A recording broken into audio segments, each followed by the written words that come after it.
He's not a one-dimensional player, but he's a square peg. And they kept every captain, every team started trying to put him in the same hole as everybody else. He was on these non-universe heroes. The man is an R-button team fight big combo. mastermind. Toby loses his mind. Push lanes, farm, and then have major team fight impact. Void, Enigma, Darkseer. And instead he was playing like Centaur Axe, like Sand King exclusively almost. But that was also the team too, right? Because you had Sumail, you had Arteezy, and no, this is this was like that's years ago. Oh, you're talking about I'm talking about recently, like post DG. Gotcha. He was with all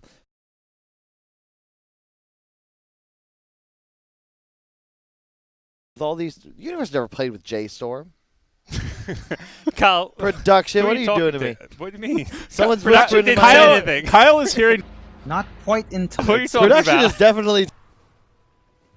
And then denying him. No one hears anything. With me. There's definitely production. The voice is in your head, Kyle. Look, it's starting early here. The point is, we're in California. You know, Kyle may have went to the dispensary before the broadcast began. No, I'm just it was after. Production wasn't art here. So I'll bail you out, Kyle. Thanks, so we buddy. got the Invoker now. So heavy team fight here. Yeah, this Invoker not necessarily a mid. Could be that Quaswex support, you think? Yeah, they did yesterday. Hanskin played it. Is Limp's not really an Invoker player, is he, Kyle? I don't know. I wouldn't consider him one, but I mean, he's played it. How do I put this? in a nice way. He played it but didn't play it well. By saying that, you've already put it in a very rude way, because we all know what that means. When we were back in Cole, he had trained it, and he said it was ready, and we played some games with it, and it wasn't ready. Wasn't ready. Wasn't ready. But is it ready now? That's what counts. It's been a year and a half, maybe. But the Limp's big issue is understanding win conditions. Specifically, once the game gets late, that's why I think if he plays, if you put him on a hero like Tiny, it's understood. Your item build doesn't really change too much. The way you approach finding kills or opportunities to win a fight, win the game, are solved. Right? It's simple. Invoker is mega complex. It's near impossible. And the way you would play in fights, the way you it's just there's way too many variables. And I think that he's a better player when he has a simpler understanding of what he has to do to win the game. Thus, I don't believe Invoker is really something in his purview, but hey. There's a Leshrac, though. You said Han players are good at Leshrac. The Torturer players, right? That was the Han name? Yep. That's one of my best heroes. Love that hero. The pull was cooler. Instead of lightning, it was like it like vacuumed them together, right? It was kind of like a mini vacuum. Yeah, so if you used it on a creep, it would hit like 5 targets around. Like you would like chain this creep, and if you chained the 5 creeps nearby, honestly, it would like pull them all together. If you just gave him that ability in Dota, it'd be OP because he basically is set up for his stun. Yes. Well, I mean, lightning sets up for your stun if you're a good player. You just bounce it and then run after him. I think any Lesh player worth their salt, level 2 lightning, you should be able to hit a stun off of it. Okay. It's actually really easy. You just lightning immediately into a stun. I know I'm not worth my salt. So, you're not. Yeah. But it's okay. So the Wraith King, the final pick here for NIP though. Oh, it's a Hanskin Invoker, a Limp Lesh. This is a Limp hero. It's a Han hero, and it's one of those that, like I said, it's easily under. What items you buy on Lesh? You either go for this tanky build or you go for the high mobility with like bots. We'll probably see that, and you kill towers and you fight. And they can kill towers with the Jakiro Lesh. Yeah. Their pushes. Fearsome, some good damage to throw into that Chronosphere. I really like Alliance's lineup. I think that they have an advantage here for sure. However, NIP, you can get a super buffed Wraith King Gyro. They have Ogre. You have a Darkseer. They're going to play with a lot of pace. They've got a ton of momentum-based abilities because you're going to have Mirana Invis for the extra smokes. Surge these guys forwards. They just don't have like a point-and-click stun. They have to play around the Wraith King. But you say that he's the guy who's going to be off farming. He wants to sit in the lane, get the Radiance up. He's going probably Midas Radiance. Maybe we'll see Midas Armlet, but it's like the Gyrocopter is the one that's going to be playing actively, using all that early magic damage. I like the Gyro versus Lesh because Lesh is a hero that's going to feel pretty squishy if you run it now. My Dota is broken, guys. Uh-oh.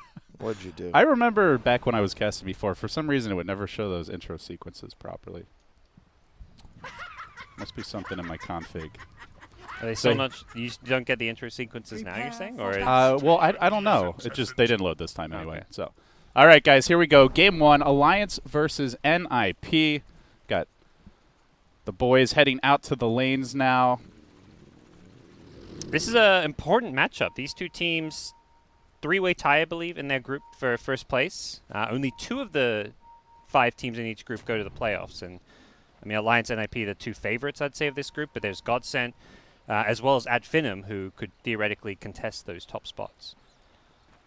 Anything could happen. Yeah, for sure. So you do see NIP heading up towards the top jungle. Ward got planted down here. Fada kind of camping out.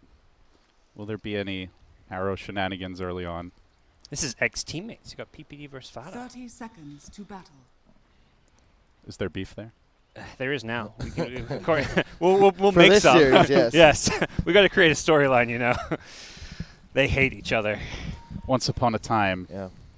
I think the scene's like just so small. I don't think you can really afford players have sort of adapted. They realize even if you dislike someone or even think he's bad, you know, you don't close that door because don't burn those bridges. Now, you might need to play with him. The battle begins. All right. So Universe trying to grab the rune here. Good dodge of the arrow and heading uphill with the help of the ogre. Fada could be in trouble. He's got Orb of Venom. That's a kill.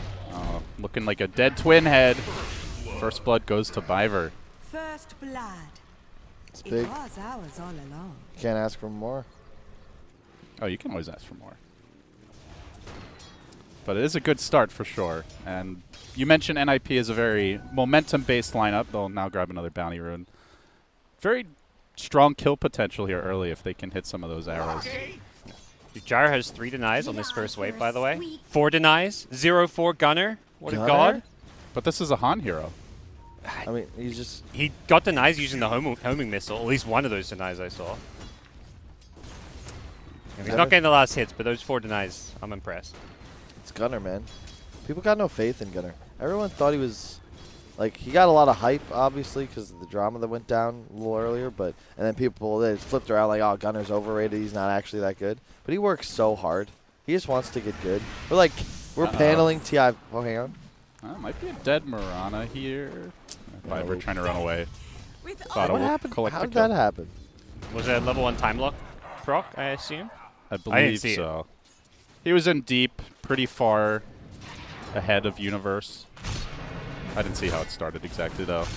PPD taking a beating. There comes the silence from the Abaddon, chasing forward. A couple more right clicks. Can't quite kill the Ogre. But not often you see an Ogre get pressured this hard in the lane. Yeah, you got to push somebody, and this is a really tough matchup.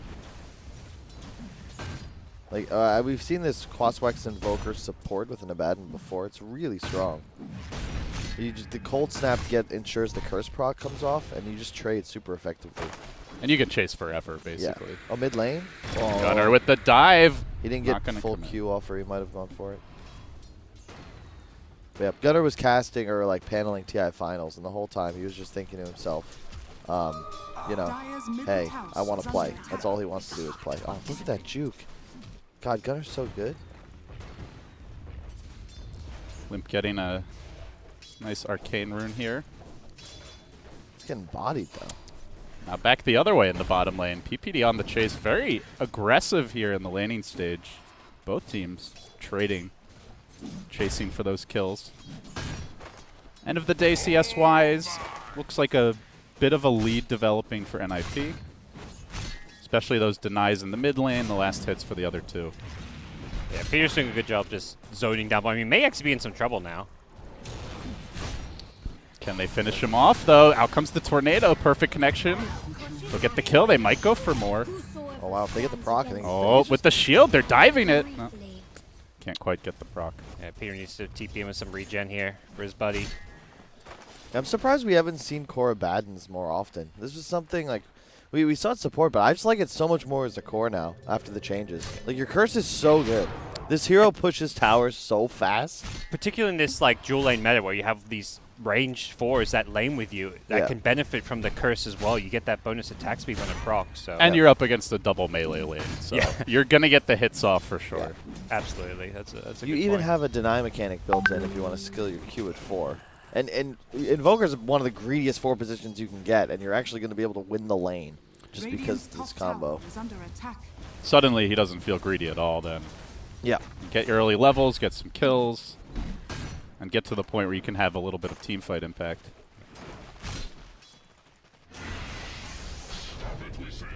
So, thoughts on the Darkseer pick so far? Getting his CS, not really stopping the Void, and now pressuring Fada. Will dodge the arrow. It actually hits the Void instead. Fada will pop the Fairy Fire, leaping forward. Double leap forward. Biver with the huge commit. Universe will come in, but they'll lose the Mirana for that. I guess that's fine. You get the kill first, and then you get the reset where you come back to lane full health, full mana. Can Hanskin juke out? Big old Lumber and PPD. Not going to happen now. Trying to duel here with 33. Pops the shield, gets the curse, keeps on swinging. Wraith King coming back soon. He might just be able to run him down. Stun. Juke. No, manages to dodge it. Does get stunned now. Skiter coming in as well with the stun. Got the shield off in time. Can he retreat? Invoker's back to the party. They're still chasing for this. Juking, winding his way through the trees. Now dropping the EMP, but PPD will finish him off. Gives him the ding. And the Handskin trying to get back to the tower. I don't know if he's going to make it, though. They're clubbing him down. Tornado again, but 3 heroes have rotated in. Will manage to ghost walk away. And looks like NMP going to get 3. Whoa, Biver denied bottom bounty rune? What Really? the heck? He was going to get there first. Well, they'll get 3 out of 4. The prize is mine. He's crazy, man. They had 4 out of 4. It's a cool game. This is That's like when you handicap, you know, just to keep it close. Like, I feel sorry for you. Maybe he thought someone was coming in from above from fog, but yeah. The all good. BM rune deny. Yep. Like, we got this game. We don't need this rune. So they are going to leave Universal alone for now with that rotation. Seems pretty much fine for the moment. Void is closing in on 6. Yeah, they can't really kill Universe up here unless he wastes Surge and then Time Dilation comes out to slow him a lot. So as long as he uses Surge at the right times, he'll be fine. So can they make something of this elsewhere on the map then? That would be the question. They've got a nice ward up mid, so Biver could get some vision for an arrow. I think Gunner's the guy you do want to maybe make rotations on. They tried to earlier. They TP'd Jakiro in mid when Lesh had an invis, but they just didn't have the damage. Well, they're Lesh converging here on the bottom lane, looking for 33. They'll get the stun. Combos nicely into the arrow, but still Invoker in position. Has the Tornado invoke. Manages to hit the 3-man. Can 33 make it out? Starfall coming through. So tanky. So difficult to bring down. Another stun. Manages to pop the stick. Keeps on trucking. He'll get out of there. And they did Such find a a way heavy to kill commitment. Universe. Universe dies top. That was with the Chronosphere. Nice arrow down bottom. Good combination. And Hanskin down. really nice timing from Biver there. He had to throw it out like preemptively as the stun was en route so that the shield wouldn't be enough. I'm surprised that the 3-3 just didn't wait for the arrow. Instead, he tries to like make sure the arrow can be dodged. They're staying on this bottom lane now, looking for the wraparound. Biver once more. Bit dangerous to be diving the Invoker in a bad and under tower, but they do know the Chronosphere is on cooldown, so they can afford to be more aggressive here, and they will make the move. They'll stack the stuns. Do they really commit on 33s? Not quite level 6. Out comes the Tornado. Now Skiter backing off. Biver thrusting in, but not going to fully commit for this. Even Limp has rotated, and so Gyro for the moment going to stay, but perhaps he'll rotate too if they keep on chasing. They want PPD. Curse will proc. Diving for more. Out comes the Pulse Nova. Limp slowly working him down. They'll get the Ogre kill. And now Gyro back in, but Alliance just retreating out. I thought we were in Europe, but maybe we've moved to CIS. Unbeknownst to me. 11 kills in 8 minutes. This is these teams are tied, remember? And keep in mind, guys, that the major is only for the teams. Rather, you can only qualify if you place in the top 2 out of group. Currently, Godsent, Alliance, and NIP are all tied. So. And this is the major, you know, where there's only 2 European slots, but you know, there's going to be 3 big names likely coming back for the next one, right? Yep. So it may actually even be harder. We've been discussing that, like, that maybe this qualifier is the most important of the year for these teams because you can go to this major. Last year, top 6 at any major, you're guaranteed TI. That's how many points would have been necessary, and that's not. That's far easier when the 7 of your 10 best teams are on break. Oh yeah, I mean, and that's the thing. Any of these teams who qualify for year could make a top 6 run. The borrow time coming through. Are they still going to commit for 33 though? Yes, they are. Running in. Skyder going deep here.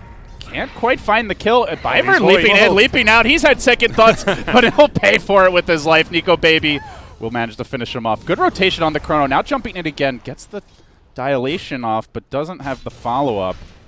Good early movement here to counter that dive, and just a bad time to be going on in a Abaddon as he just cracked level 6. Yeah. Not the biggest kill for Void to get, but you don't feel too bad because you've got someone taking your lane. So Invoker needs the levels, needs some farm. Hanskin just says, okay, I'll take top. Void gets a kill out of it, and we'll look to go somewhere else to farm. I like the warding. They should have vision of this move. They know that there's been a rotate top, so Hanskin can just chill, get some XP, maybe try and prevent this tower push, but they'll need more rotations. In fact, there's the smoke. Yeah. With no Chrono, you'd think Alliance wouldn't defend. Likely why NIP is making this move, but as you said, the smoke is here, and Fada sweeping in from the side. Can they find the setup? Void's still pretty scary even without the Chronosphere. Get the cold snap off, and they know the Wraith King ult isn't something to be relied on with that EMP. In fact, hasn't even skilled it just yet. EMP got stick charges comes out, but has the stick. It's a really weird play. I like defending the tower. I don't know if I'm liking that smoke. It seems to me like, Fada's still probably going to have some growing pains with the whole adjusting to 5. It's something he did yesterday, too. He just, you'll notice Alliance also place wards in huge clumps. Well, look how aggressively Alliance is playing right now. They will secure the bounty rune, but the Abaddon borrowed time was committed for that. They'll surge him in. Wraith King looking for the stun. That pesky tree gets in the way. Out comes the aphotic shield, but still chopping away with the sword. They've got the homing missile. The arrow flying through as well. He'll juke that too. Out comes the call down. It's going to connect. First slam of the missile hits on 2, but they're already back. Yeah, Gunnar hasn't had much success with his rotations. I feel like, this level 9 Gyro, considering how much he's moved around the map, he TP bottom, he was rotating top for bounty rune fights. He hasn't been involved in any kills, and that's, I feel like, one of the shortcomings of just, that's the first cooldown we've seen all game, and it didn't hit anything, really. It's a good game for the Void, for sure, of Alliance. You're really uncountered in this game. They don't have super good tools to deal with you. Wraith King probably like the late game power, but I think Alliance's lineup actually deals with that really well. They have so much anti-carry threat. Like, you kind of need a BKB in this game as a Wraith King. But then you can still get Chrono. Has a ward here. They know about this Mirana. They're going to lead with the Lesh stun. Nicely done by Limp. And they'll get that first kill. Chasing for more of the Wraith King. Will he get caught out? Lightning set up, but Surge to the rescue. Universe bailing out his buddy.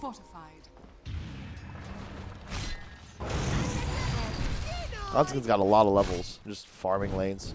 Peter went from level 5 to 7 bottom, just AFK down here. Yeah. And I guess the experience tomes for both those two players, but both of them have also found solo lanes, like you're saying. Yeah, I really like that. It's like a basic thing that I still feel like a lot of teams don't emphasize. But if you ever watch like Liquid Secret Play, there's always a part of the game where the 4 or the 5 takes a lane for a bit just to get into the game. Because like 1,000 gold and a couple levels on your 5 position, especially with something like a Lion, like it's night and day difference. Same with heroes like Ogre even. And they're always playing away from the action. Your level 5 Ogre is probably one of your least impactful heroes if there is a fight. Exactly. Whereas your mid or your carry, like this Wraith King, level 8, yeah, he wants a Midas, he wants to be greedy and farm, but he's a way better team fighter than the Ogre. Fada, he's in trouble. Homing missile into the rocket barrage. Didn't even need the 2 heroes sitting nearby. Instead, Biver is going to get that Observer Ward kill, and they will take the tower. No defense from Alliance. Instead, looks like a maneuver towards mid, but the Wraith King minion spotting him out. The Skeletons will send Hanskin packing. Something Nip does really well. Really, any team led by Peter has a good understanding of who needs to play where. So you've got Peter, he's just been chilling in this dead lane bottom. He might die here. We'll see. This is not a kill you have to rotate to try and prevent happening. Nice, he got the buff on the tower first. Save me. Worth. That Bloodlust. Yeah. But an IP okay losing Even an Ogre. Skeletons down here. This lane is not going to push quickly. Yeah. And if you ignore Skyder mid, he's going to push your tier 1 mid. Exactly, and not just that, like, how do you gank this Wraith King mid? You know he's got ultimate active. Look at the aggression from NIP. Looking for this Limp kill. Arrow to fly. Will at least snipe the creeps, so they steal 3 big creeps there. Can they get out, though? Hanskin coming in with the Cold Snap. The Chrono Sphere is available. EMP committed as well. Do they have detection? Sentry pop down, and Gunnar will get off the call down, but a futile one. As Alliance get another kill and still hanging on to the Chrono Sphere. That's a good job. And yeah, Nico Baby's huge. He's got a Maelstrom already. Yeah, so the skeleton's something this Void can now deal with. It's a pretty good performance as well. We were talking about Gunner's rotations having difficulty getting involved. Nico Baby's been a part of 7 kills already. Radiant's middle tower is Gyro under just the attack. 1. And I believe only 2 of those came from Chronos, so. And keeping his farm up too, he's 20 CS ahead of this Wraith King against a a Darkseer and some early pressure. His net worth is way above Wraith King. So it's going to be a bit of catch up for Skyder, but he's going to be just farming jungle, using those skeletons for a little bit now. Hits his Midas Dire's a middle fair bit tower later than is you'd under like to see, attack. but he did have a fairly tough lane. So with a moment of pause here, NIP are going to smoke, head towards top. They had gotten some aggressive wards down, but looks like Alliance has successfully dewarded those. They are going to be setting up for a kill. Void time walking forward, a little bit more efficiency in his farm rotations. Dire's Could middle tower is under attack. cost him if NIP are all there, but it's just the 2 for now. Dropping down the sentries, TP's away, so it looks like the smoke likely won't amount to too much. Radiant as Hanskin will structures scout are them out. fortified. Radiant's bottom tower In fact, they're is turning under this one attack. around. PPD, do they really want to chase the Ogre? Limp's committed for it. It's a scary fight for Tornado, NIP. EMP. They're just going to sacrifice the Lumbering Oaf. And another kill for Nico Baby. Not what you want to see right now. Top tower Lash is Void, under attack. incredibly scary right now. Radiant's When middle Chrono's tower up, is under you just attack. can't contest those. Radiant are scanning. Universe has a pipe, though. That's a very early pickup. That'll really neuter Limp's ability to deal DPS in fights. Yeah, I was going to kind of ask you guys, what is the game plan here moving forward for NIP? Because it feels like Alliance is in the driver's seat. Is that it? Is the pipe like, let's go now, take some fights, be aggressive?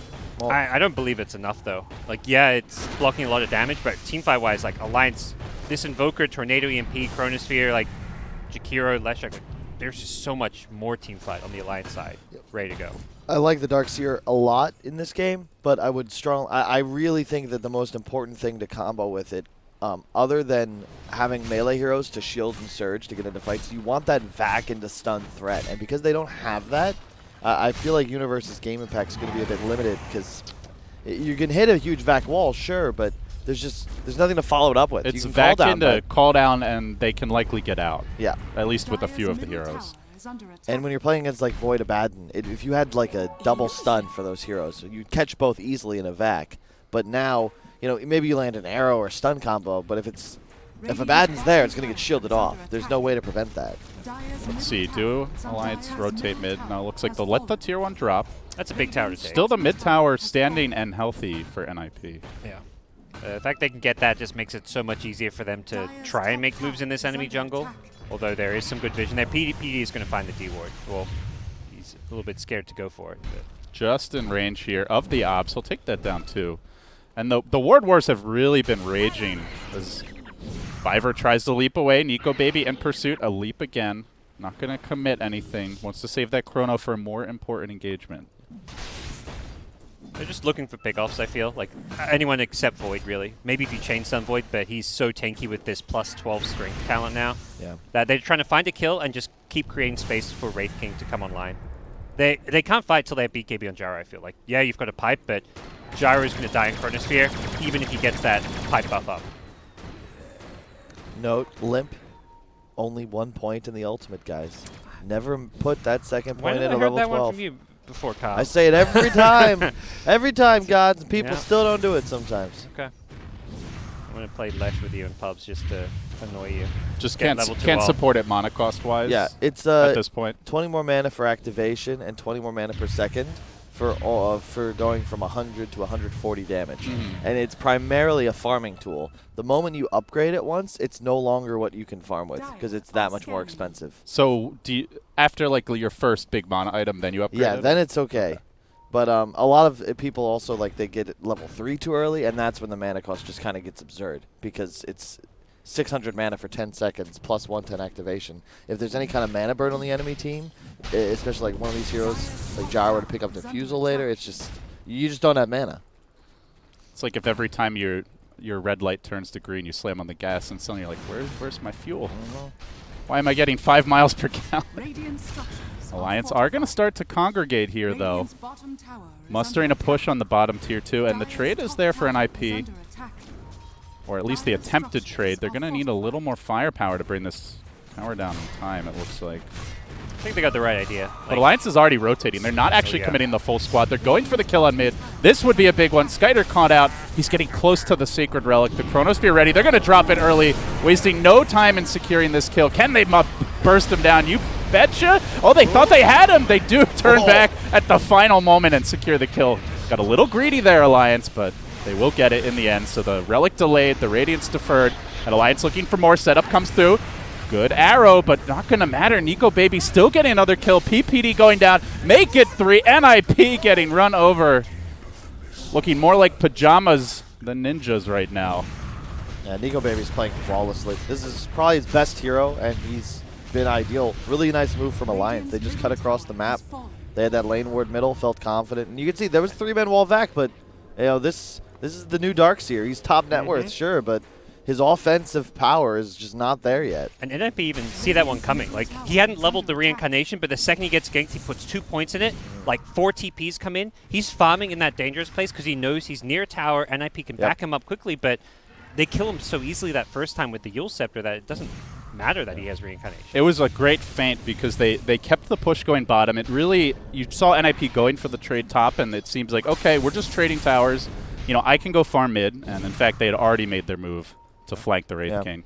And I was gonna say, like, I expect it'll take some time for Fada to adjust to having to ward, but I actually think he's done a better job than Peter establishing vision thus far. That lane ward mid was critical for that fight, and if you look, Peter just got 1 ward sentry, but he has these wards really aggressive in the enemy jungle. Marana, like arrow setup wards, Yeah, but you're not able to play aggro in the enemy jungle. You don't have a wave clear advantage, and Alliance have team fight. It's actually a really good core combo. Lesh, core Abaddon, and then a hero like Void, like Slark in your safe lane. How do you actually properly kill an Alliance core this game? You need to CC Abaddon and 100 to 0 Void. It's not happening with BKB. No. Well, maybe he chain stun him, but it feels like at this stage of the game, you need that long, grindy fight where the Wraith King gets his reincarnation off. You're doing Radiance damage the whole time. Yeah. You slowly chip them down, and they just don't have that tanky Wraith King, and he's not yet got the 0 mana cost ultimate. So. And Void's just king right now, especially with the BKB. I love the way Nico Baby itemized. Maelstrom BKB, get that farming item up first, and now just continue to you can just pressure. Because it allows you to then play with dilation, and you can just go in, get on top of support, hit the Wraith King for a while with just BKB, and then you hold that Chrono. So I can't peel this Void because he's spell immune, and I don't want to get closer because he might just Chrono me. So you usually just end up watching a teammate die. And then the next teammate, and then the next, and they've got Curse of Avernus, and you just cannot get away. And Alliance are definitely feeling like they can play aggro right now, farming the bottom lane, pushing in mid. There is backup in tow, but here comes the Alliance smoke looking for the setup. Biver in good position to break this smoke. He will see 33 coming. Leaps away to the safety of the high ground. Oh no. However, looks like Mr. PPD in some trouble here. Going on a long journey. If you're going to kill me, I'm going to waste as much time of yours as I can. Gets the ding-ding. Still Alliance chasing. PPD will get slowly muscled down. While meanwhile in mid, looks like we're going to be seeing a kill here on 33 potentially. No. Nice arrow dodge. Good luck with that. Instead, they try for the Invoker, but even this is feeling kind of risky. It's Hanskin going on the offense. Biver's got to leap away. He's running low on those. In fact, nothing doing for 8 seconds, and Hanskin in pursuit, hot on it with the Ghost Walk. Runs by the Sentry. They know Marana's here. They may get a second kill, and again, they're committing nothing for these, really. Dust just going to clip him. One more leap, and now he's out for a very long time. Run, Lady Marana, run. But there is nowhere to run. And there was nowhere to hide, and Nico Baby securing yet another kill. How often have you seen a Void this far ahead of a Wraith King who's gone for the, the Midas build and heading towards the Radiance? Yeah. It's pretty insane. Nico Baby. It's also one of the things Darkseer doesn't do that he used to do is just he doesn't win his lanes. Like, it feels like so many carries can just free farm against Darkseer, and that's what happened with Nico Baby. Oh, this is not the time to die. He's so close to the Radiance recipe. We'll make it out. Nico was, I actually think PPD, not quite the lottery, but this is at least like, this is a pretty good prize to win Nico Baby out of that shuffle. I think he was probably your most potential of any core player I saw at TI that was newer to the scene. Yeah. And I'm surprised he didn't get more offers, honestly. Well, rumor has it that NIP was looking at him and wanted him to be their carry player. Would be painful if he ends up being their downfall in this series. PPD going to move on mid. Does get the stun here to start off the fight, but the arrow tanked by the Abaddon, and they're not able to chain things up quite the way they'd like it. Now Nico Baby comes in straight onto the gyro, got off his BKB, the vacuum, the wall away. Gyro healthy. This could be the kind of fight that NIP needs. Universe keeping the gyro up, and Fada going down. Now looking for 33, who's already popped his ult. They are going to have the Wraith King ult. Nico Baby, BKB committed as well. Muscling down this Abaddon. They'll finish him off 2, and that will be 2 kills. Can they get more? Nico Baby's out of there. So BKB, Chrono committed, NIP with the lower cooldowns, and now their time to push. Yeah, really well played by Gunner there. Yeah, he got his sick BKB off. Yeah, frame before the Chrono's active. If he doesn't there, he just dies 100-0 in the Chrono. Instead, he basically takes no damage. Yeah. And he trades BKB for Chrono, and now you have dominance. You win the fight, and you're going to be able to get towers out of it. Rune spawn in 20 seconds. Should be able to get at least 2, hopefully more. That's kind of the first teamfight win for NIP. Okay, they had some earlier kills, but want to slow things down here. They know Gunner doesn't have his BKB, but it's up in 10 seconds. Can they keep him alive? Stunts coming through. Surge away, but they'll catch him there with the Ice Path. Lunging forward is Nico Baby. Gunner so low. Protect the President, but they can't. And now Nico Baby time walking out at the buzzer. They almost finish him off. They can't grab the Void. Ice Path just clipping on the Darkseer, but a Surge away again. The Lightning Slow not going to affect him. They'll make it back safely. Time walking forward. Dilation, not enough. And now the Yule setup. Is it into a potential kill? No way. They're content to get out. Alliance looking to go in. Another time walk forward. Big commitment, but they can't find that kill. What happened? Why was it like all the rest of the team was on the high ground? Gunner's still hitting tower mid. What? Why? He's talking to you, Mr. Parker. I don't know if there's an easy answer. I think Gunner thinks he has more backup than he really does it, because his BKB's still down. He's hoping Darkseer can bail him out, but you know, the Universe, that surge comes too late. By the time it's there, it's like Gunner's like, "Oh, I'm already dead. I'm just gonna throw my spells out." And it's a bit of a concern for NIP that they have to be judicious with these BKB charges, because even without the Chrono, the Cold Snap, you know, the Ice Paths, the Lesh Stuns, these are all very low cooldown spells, and you will just get kited for days, whether you're Wraith King or Gyro, for that matter, who effectively functions like a melee hero outside of his flat cannon. Invoker gives you so much from the 4 position. Like, at this point, this 4 position Mirana doesn't feel that high impact in any kind of a team fight. Doesn't give you the best, most reliable pick-off or catch. It's basically just an arrow and a tiny bit of magic damage from Starstorm. And you're up against an Abaddon anyway, so even if you hit a good arrow, how much does it really matter? Oh, that's so true. And going for this Yule's build rather than the Axe just means Biver is going to fall off even harder as this kind of game drags out. And same with the BKB on Gunner before the Ags, which I think was the right decision. It's really Skeeter. You've got to play around Oliver, as he's also known. But at that point, I think like level 20, his 3rd item or in Wraith King, specifically like if he gets the AC up, that's when things can shift a bit for NIP. And because their whole draft's built like they have to tank through the Chrono. And the later this game goes, the easier that will become. Level 20 still a long way off here for Skyder, though. Yeah, I mean, late game NIP with Bloodlust on these 2 cores does look pretty scary, assuming they're staying even on farm, which they pretty much are right now. Like, they've actually caught up mostly to the Void on the Wraith King. Oh, they've got good positioning with the See the Radiance. Moonlight Shadow and the jump onto 33, but Nico Baby waiting in the wings. Does get the Mjolnir buff off on himself. They're still chasing. Out comes the cooldown.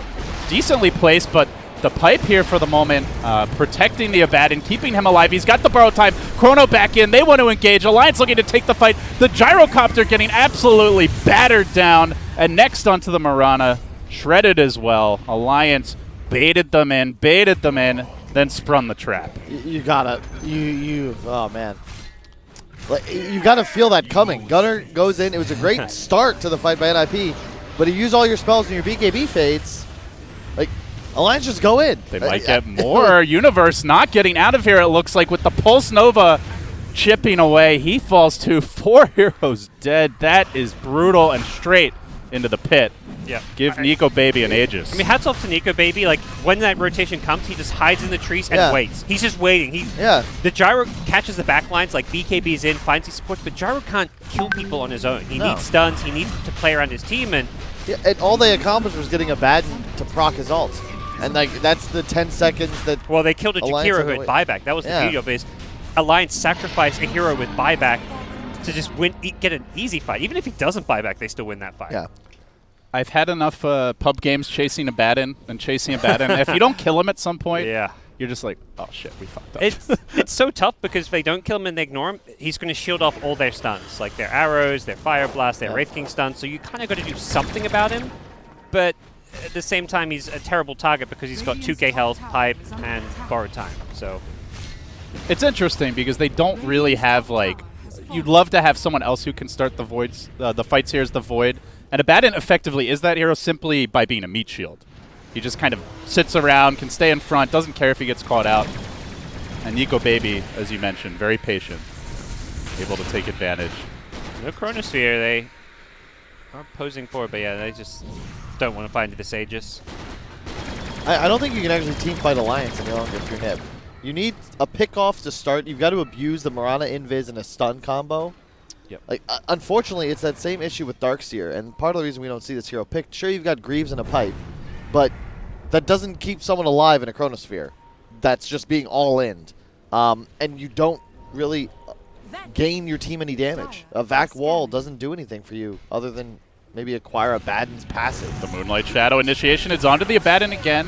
Arrow not going to quite connect, and they do get the cold snap off here, slowing down PPD. Look how fast the Ogre drops, not feeling tanky anymore. Good sir. Yeah, they got Chrono back up. You do not want to fight at all. Gunner, though, is Whoa. in. Hey guys, we're fighting now. Whether you like it or not, Gunner has committed, so the rest of the team, they'll lurch back, and the arrow will here comes connect the arrow. on Nico Baby, but he's got the Aegis. He can wait this one out with the BKB. And he will jump forward. Chrono connecting, catches out two, brings down the first, gets the Gunner kill, looks for more. Wraith King all popped, and now he slowly tries to wave that sword. Can't even dent their armor. They Still- bought back on the Ogre, but for what? Yeah. Still charging in his Nico Baby. He knows they just can't do anything about him. That time walk range, he's on top of PPD. Well, he will get caught here, but does manage to deftly dodge that arrow. PPD can't afford to be dying back right now, and the time walk in, Nico Baby, he smells blood in the water. He wants this kill. In fact, he's already turned targets onto Piver, deep inside the enemy base, bashing, and thrashing Universe, chasing him back to the fountain. Still committed. God. He won't get out. The NIP absolutely overrun.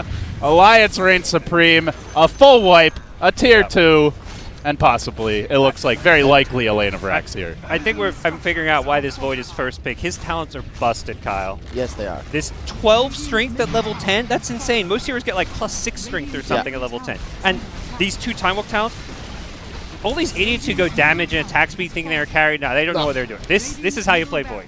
And I love, did you see how Nico, like, he recognized that once he got the dilation on the Mirana, he was dead, so he just leaps forward again to go for Darkseer. That's what makes him special, and that's what I think a lot of people, like, that's what I saw at TI, where Nico would consistently play, like, On the edge. yeah, when you watch, like, the best players, the Maybes, Sumels, Miracles, what have you, it feels like they're 2 seconds ahead.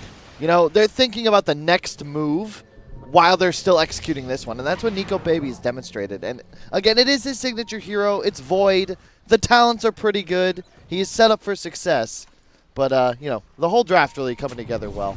It's Void the Baden. Like, really, he set his team up for success. Yeah. Look how much more effective his early rotations were than anyone on NIPs, to be honest. Absolutely. As a Void. And they even managed to keep that tier 1 for a while despite it. So, you know, credit to Alliance playing well around the Void. It sounds like we're writing NIP's epitaph right now. Can they get back in this game, or is it a hopeless tale? this is a tough one. I don't think you can ever win a team fight is the problem unless you outplay Alliance. And, like, There's a point if Nico they Baby just get has to hit a enough chrono. items. You know, like Gyrocopter needs, he's going to have Ags. He needs probably Ags Satanic Needs +1 or little something. damage here. Yeah.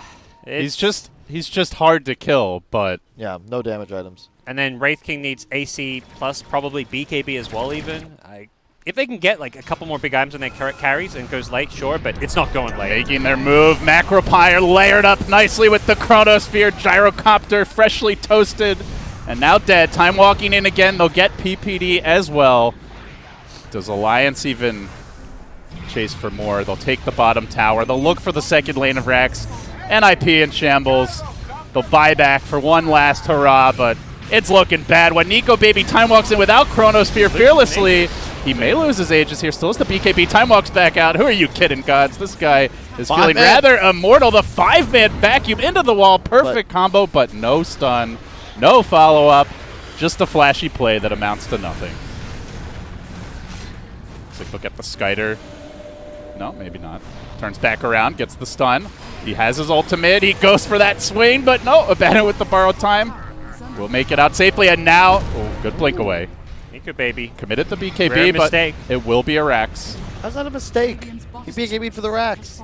Okay. He was going for the kill, Kyle. Come on. Alright, fine. But you can see the issue with the Darkseer, it's right? worth it. It's worth it for sure. Everyone sees what I mean.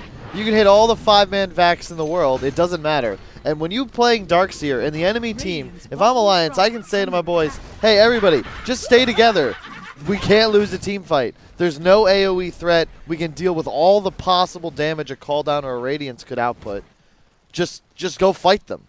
And an NIP simply cannot find kills. You're playing against a Baden, Void. There's so many methods of damage negation. Even if you get on top of them, if your BKBs aren't active, Jakiro and Invoker have some of the best peel in Dota. It's an impossible fight. Now the Hex. More control for a team that seems to have an endless well of it already. And we're going late game, like 4-position Invoker with Void. You know, Invoker Void is one of the best late game combos in Dota 2, and you're getting pretty much the same thing out of a support Invoker as you do like a core Invoker in that Chronosphere. Once Hanskin has those levels, he's almost level 20. And he's never really felt like a liability. You know, we did see some games of TI where the support Invoker wasn't very effective, but he was pressuring from level 1 basically. Yeah. His job is just level kind 2, of like forcing some of these BKBs at bad times. Like he can really put a lot of pressure on just by throwing a tornado EMP. Suddenly Gyro's like, well, you know, do I just BKB this? Am I gonna die if I don't? And very hard to play against. I mean, he's 11-0 and 15. So he's been a part of every kill. Except 3. He's been a part of the last 20 kills, though. Because he was 3-0-4 when they had 10 kills. Flawless showing so far as they look for an opportunity. Nico Baby there only gets the Mirana. Will bring her down fast. The Hex coming through. Not something Universe was expecting. He gets smacked. Fada backing off, but won't be able to get out. So at least a bit of a trade here. Looking for the chase and the turnaround. They've double bought back, but the blink out from 33. The time walk dance away. Limp might be the sacrifice. And it'll be Disco Pony offered up to NIP. They'll club him down, but is that really enough for that many buybacks? They might be able to get more, though. Can they? But so far. He's going to have another borrowed time by the time they even get to him. Yeah. And look at the base. Yep. They gotta address these creeps, so it's a Lesh kill, and there is no buyback because he bought this Hex, but with where the creep waves are, it looks like nothing's gonna come from it. Hey, they got 500 gold out of that. You take those. Yeah. At this point, if you're... You take anything NIP, at this point. Absolutely. Looking real rough for them. And as you guys mentioned, you know, this is such an important series for deciding how who's going to make it into the playoffs and how it's going to go. If you 2-0 here, I think you're pretty much in, right? Yeah, at that point. Both these teams are 1 win, 1 tie, and Alliance has already 2-0'd Godsend, I think it is. Let me check. Alliance did 2-0 Godsend. Yeah, but so then you're sitting 5-1 at that point. Yeah. And it is critical that, of course, you make that desperation play here. They're going to go for the roast. They get the stun on Nico Baby. Skiter committing forward. Nico Baby says, great. You want to battle? Let's battle, baby. PPD down. Skiter in trouble. A decently placed wall here. Will it be enough to turn around the fight? An instant buyback from Hanskin. The borrow time committed, so a lot of these key cooldowns have been used, but NIP, we're going to retreat for the moment. They've still got the chrono to wait for on the Alliance side, but only 30 seconds to go. I mean, small little fights are going okay for NIP, but it's just constantly like, oh wait, we got to go back and defend our base. Never turns into much. They're thinking they have to contest this Roshan, but the problem is losing 2 lanes of Rax means there's just constant pressure. The creeps are flowing towards the bottom left corner of the map, constantly trickling in. They'll slow down the Rosh with a well-placed arrow, but with the exhort damage and the attack speed, Nico Baby just going to chew through the Roshan. Do they really want to take this fight? Now the Chronosphere is up. Now things get dicey if you commit. A nice call down is going to zone them back. Fada with the Glimmer. Back to safety, but the Hex comes in. Limp committing. Can they chunk down Gunner in time? He gets off the BKB. Manages to turn the fight. They will get the Fada kill. Cataclysm flying through, not hitting much, but Alliance still just able to bring down the Gyrocopter. That's a dieback. Roche low, and NIP still threatening here. They're going for this. They They're feel going like to have to commit all in. If they can steal that Aegis, turn the fight around, maybe there's a chance, a prayer. Diving for the Invoker, but it's Skyder who gets turned upon, hexed up. The Yules is there. The Chrono's still ready. Nico Baby doesn't even really need it for these kills. They'll bring down the Wraith King. He's got buyback, but what does it matter? He had more debuffs than Onyxia did. Like, he looks like a raid boss. Just the hit dies a lot faster. Why Is that a WoW reference? That's a Yes. that's a WoW Okay. reference. I was like, well, that one flew above my head, Kyle. I'm level 22. I I tried to play. I would, but WoW is either all or nothing. Peter. For me. Limps in deep. Putting a little salt in the wound, and Alliance gonna close out this game 1. That's such a great show from Nico Baby. I'm pretty sure those 3 kills he wasn't in with like just the laning stage down No, bottom. they were. I'm Yeah. serious. He's been a part of the last 27 kills. Basically, every kill that wasn't a laning stage kill had Nico Baby's name on it somehow. And he's single, ladies. Nice path of doom. Like, it's just a great draft. It is really an excellent draft from Alliance. Comes together well. I like when Limp is on heroes like Lesh, like I said. I think that when he's on a comfort pick, Limp is one of the best players in Dota. His only real weakness is when he gets to the parts of the game he doesn't understand as well. I'm glad that they put the Invoker on Hanskin, and just in general a really nice draft formulation. Alliance looking strong here in our opening match. 39-14, the final score. And guaranteed at least a tie out of this. So, I mean, you said it was a great draft. Do you think NIP could have won with this draft? Is it more down to the execution? I think it's Gunner's rotations that didn't compare to the Voids. Like, you have this Gyrocopter that had multiple stuns on his team to play around, and he could not find a cooldown. He couldn't find kills. He got this fast drums and was just smoking around, not getting kills. You need Gunner to get kills, basically. I disagree. I actually think that you need to change. If you could impact the way the game went for Nip, the thing you have to edit first is Universe's item build. I don't think you can rush Pipe. Yeah. He's the most farmed hero on his team. 15 minutes in, it's literally like Void up top and then 3 Radiant heroes. But there's no offensive power. If you have an HOD creep you're playing with that's shielded, because who's he really Ion Shelling, right? He's doing it to Skeeter. You want Wraith King to be able to like farm a bit. You get a Centaur or an Ursa creep, surge it forwards. Maybe you go for like the Medallion earlier. Like something that adds plus damage. Otherwise, it's just, hey, I'm the most farmed hero, and I'm full defensive. You have Ogre, I guess, but he wanted to catch up in level. Yeah, so. it's not the same. Yeah, they need to combine that with the Gyrocopter having a bigger impact. And I think the other thing is, as that game scaled, they needed Miranda to be going Agceptor, not that Yule's. You're going a Yule's arrow builder into an Abaddon. Like, have another core hero. The way the itemization worked didn't really make sense, because you've got Universe and Gunner like rushing to be able to fight now. Skeeter's going Midas Radiance. So for 20 minutes, you're kind of discombobulated. Half your team needs to fight. Half your team's just trying to farm and become online.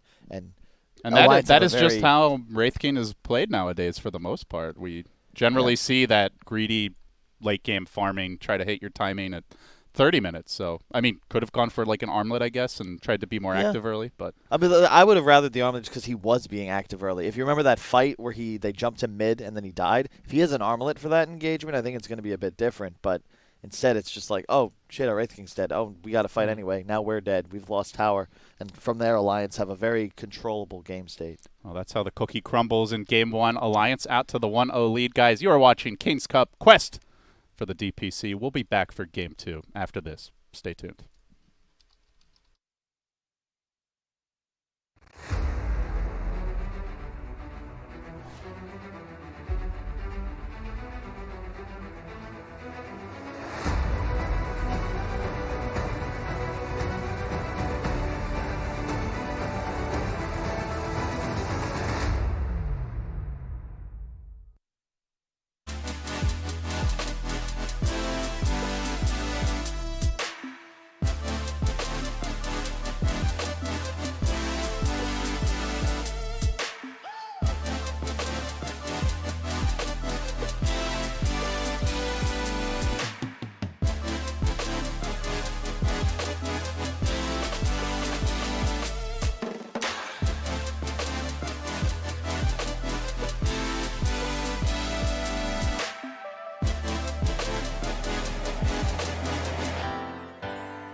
Welcome back, ladies and gentlemen. It's King's Cup Quest for the DPC. I'm so excited. I can't even wait until we bump into the camera shot. And, well, I'm back.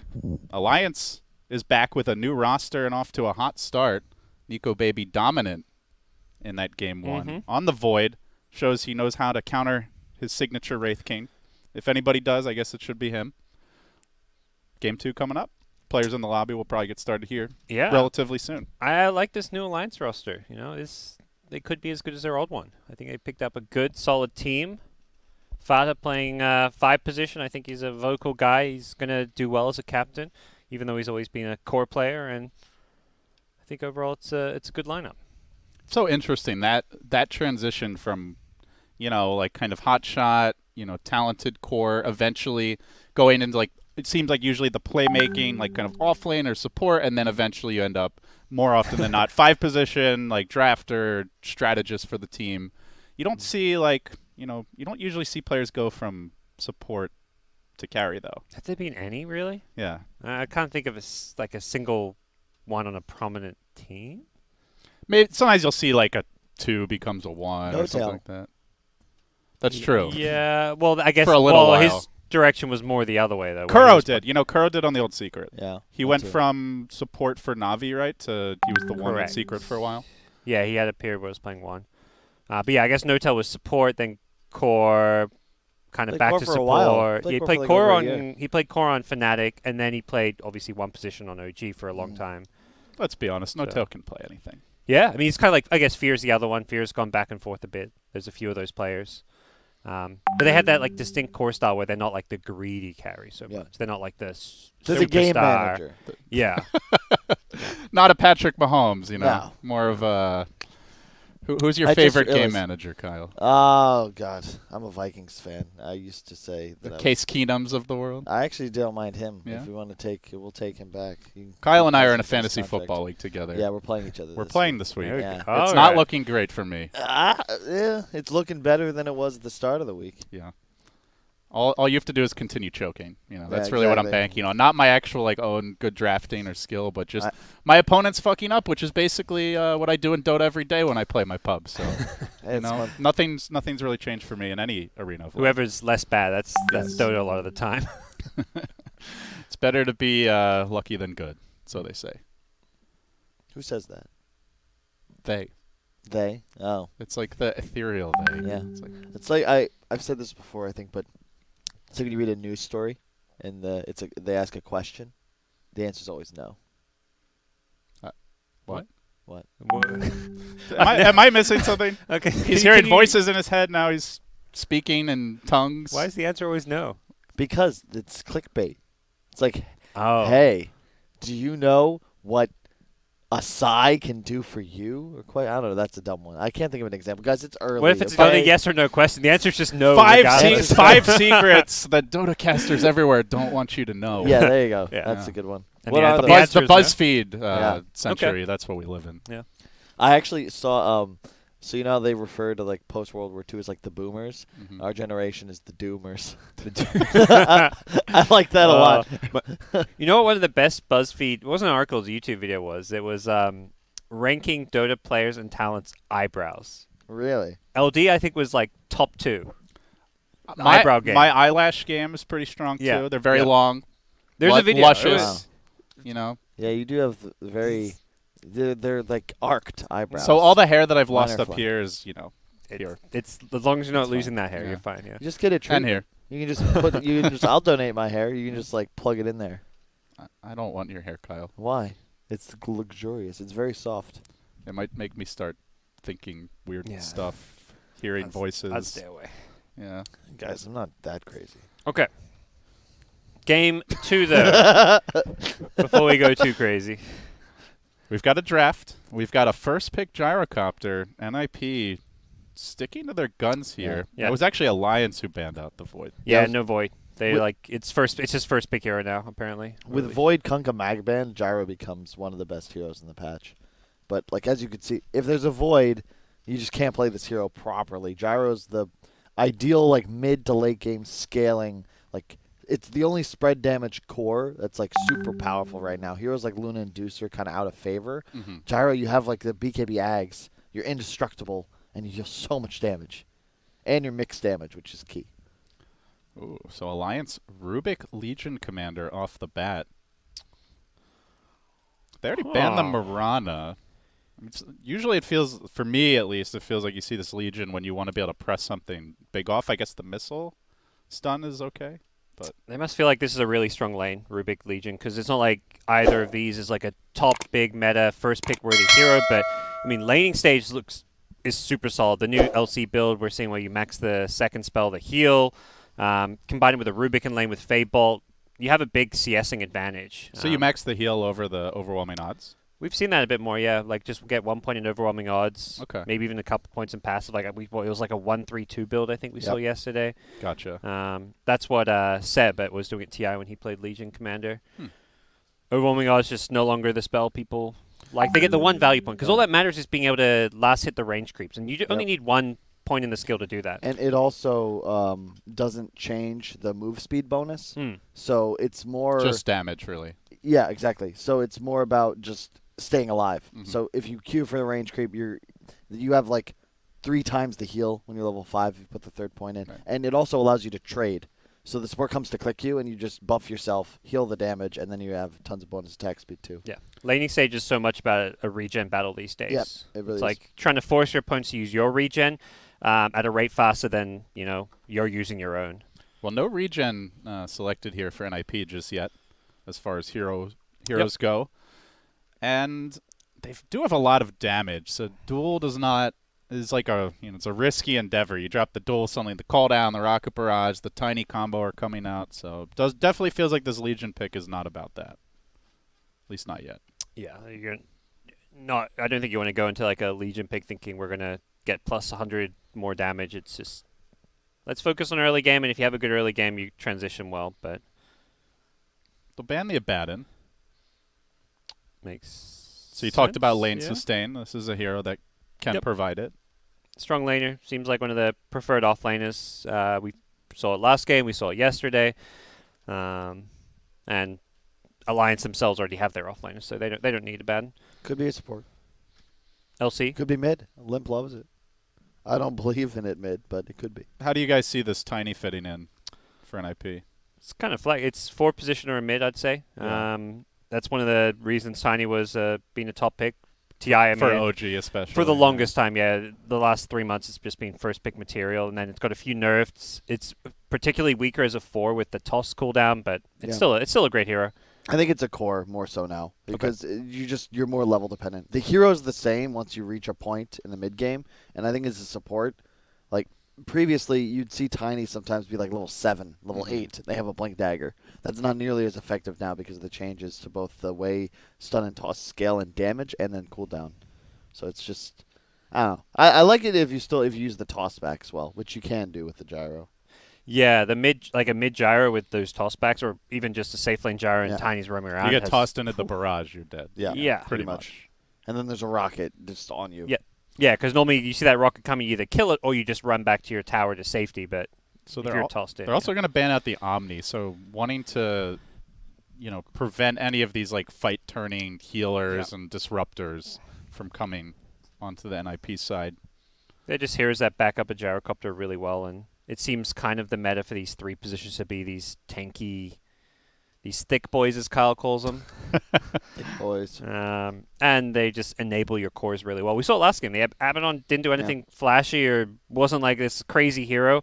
Like the Darkseer had the flashier moments with the vacuum walls, but that doesn't win you games. No, it's core Abaddon and Omni Knight to an extent are part of like my favorite tri-core concept right now is you pick a mid hero like a Leshrac is actually like perfect. Leshrac, gyro, high damage, ability to press towers and like linear scaling, but peaking in the mid game, and a melee core safe lane like Void, like Slark that has a built-in like save button that Abaddon activates. So all of a sudden, Void or Slark can play that little bit more aggression. With that little bit more aggression, then that keeps your high damage mid hero safe because you've got 2 heroes just going to vie in front of him, and you can't actually kill anything. So You have this Weaver, same hero, same concept. If you had like a Weaver, a DK, and an Abaddon, I'd like it just as much. Or Ember Spirit, another perfect example. Like these heroes with a cleanse are just busted. And an LC, really good counter to the LC is the Lich. You just shield whoever he duels. Yeah. Seen a bit more Lich. Seem like the laning stage is also pretty good, particularly with some of these melee cores. It kind of makes me think Gyro is more likely a mid because. I mean, Lich Gyro is also good. You slow them, you run in with Rocket Barrage. So then you're thinking the tiny 4 at that point? Or still could I be a guess safe yeah, no, it could be either, honestly. Lich Gyro sounds strong in itself. You just want Lich laning with a hero that has kill threat, which is, most cores these days. Gyro, Wraith King, Juggernaut's the other really common one. Heroes that can benefit from the double slow of Lich. You Frost Blast, then you put the Frost Shield on them, and then you have this follow-up damage. Right now, Alliance suffer from a lack of damage output. And I'd like to see Nip try and abuse that. There's no way to burst someone into a duel right now. Yeah, but I mean, they do, but they've got their 2 cores left to pick, so would assume they're going to get something to make up. We saw a lot of Death Prophet yesterday. I am not a fan. It's a lot of single target now. Never been a huge fan of LC Wraith King. I think it's just the best carry left in the pool. What would you rather see here? I think you just pick it because you got to pick one of your cores before NIP do, and this is just the core that this isn't your game-winning hero. I mean, Limp's going to be on the game-winning hero, in a sense, but I don't know what's better. The Jug. I would have rather seen an Ember. Okay, and then like it could be safe lane or mid.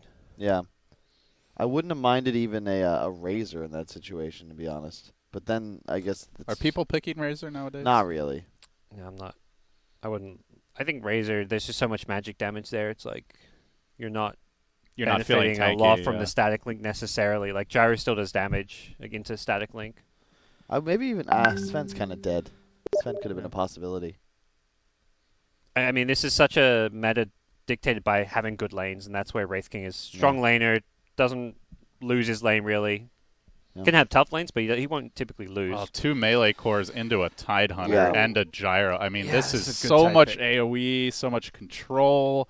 You've also got the Lich, as you mentioned, with the Frost Shield and just the constant slows, the armor. It's going to be very difficult to do any right-click damage for Alliance. Well, the Rubik is huge in this game now. You're playing against Lich, you're playing against Tide. If Hanska has a good performance, you could solve a lot of issues with the Alliance draft. So it's now a mid Rubik. Is it that huge? I didn't think so. We saw one mid Rubik. It was like, oh yeah, it's a mid Rubik game. Maybe not.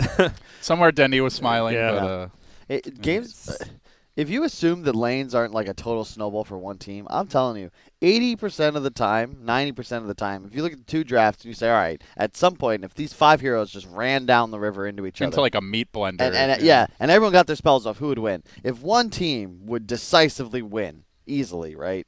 I always have to favor them. And thus far, the NIP draft. Just if everyone just presses all their basically bot TI style. Yes. Right. Yeah, exactly. Yeah. But that kind of happens in most games because it's so hard to actually press advantages using economic map control. It's going to be a fight around a tower, around Roche. He makes it sound so crude, Dota is a beautiful orchestra, symphony, Kyle. Yeah. Yes, a dance. That all happens, but, eventually... Eventually, you're you just taking come out down your to brass tuba tacks, and you're hitting the flute player in the Stop face. blowing the tuba and start smacking Exactly. with the tuba. All right.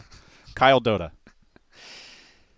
That's how we do it. Bringing out your inner swindle. All right. The Invoker gets banned out. I approach casting the same way. Yeah. I just bludgeon the viewers with my words. With knowledge. Knowledge and tough talk. Just words. Just words. Mindless words. Yeah. OD ban. That's a hero that would have, been Really, that game-winning hero. Yeah. They're looking for that kind of just big, high-impact mid. And it'll be a troll for NIP. I love this draft. Another hero that's great against these melee carries. The blind, the survivability in the team fights. It's another form of damage mitigation as well, which is really cool. Because now you have the damage reduction from your armor on Lich, from the Tide Anchor Smash. Now you have blind as a mechanic you have to worry about. Gyro is going to rush a They BKB. need a range damage dealer, it feels like, for sure. You need a Medusa, honestly. You need something. But isn't Medusa way too slow for this? But how do you win the game otherwise?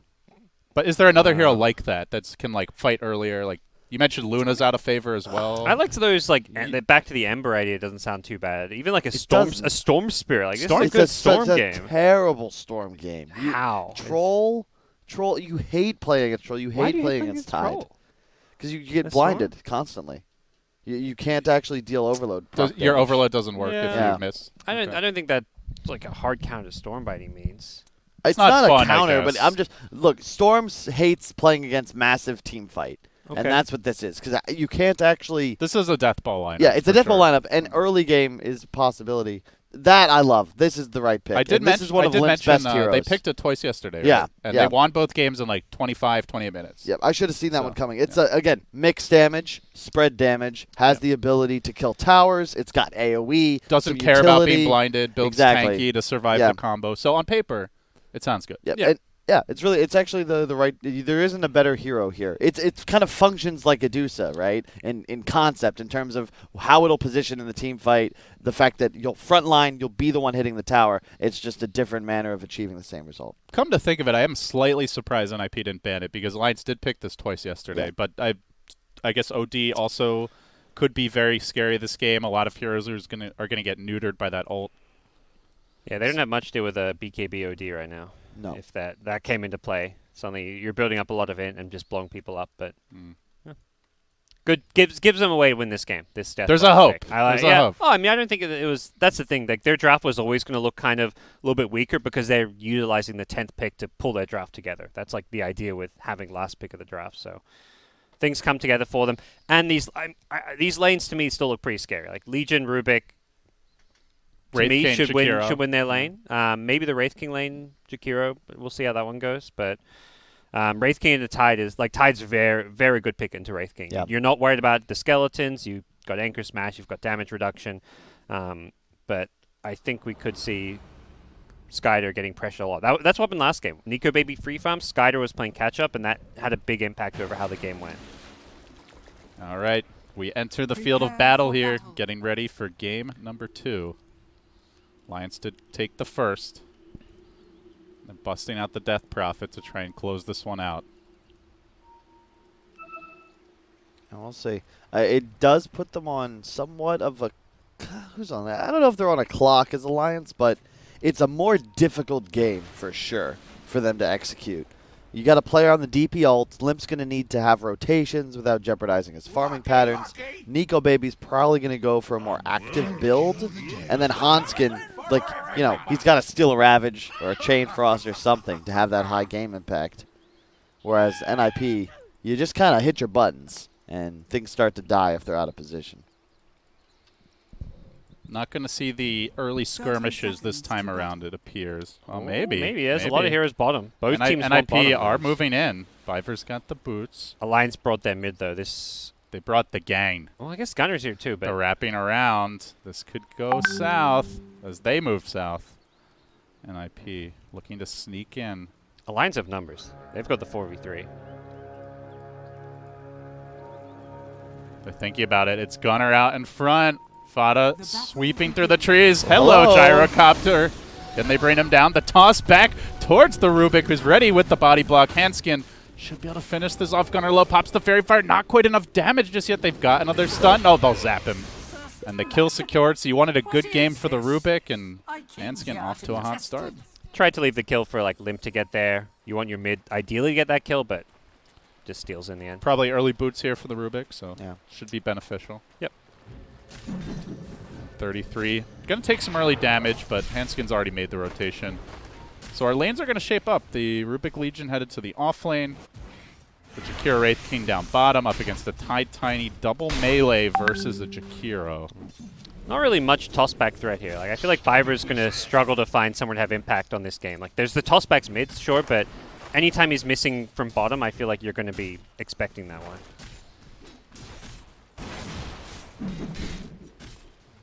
Some early blows being traded. It's creep shenanigans as Biver is going to lure them back. So far, unclear if NIP are going to make any adjustments to this setup. Yeah, I think this is Biver's best job right now, just pulling these waves, because Just be disruptive to the creep equilibrium. Tiny Tide is not a dual lane, really. There's no Yeah. real synergy in this lane.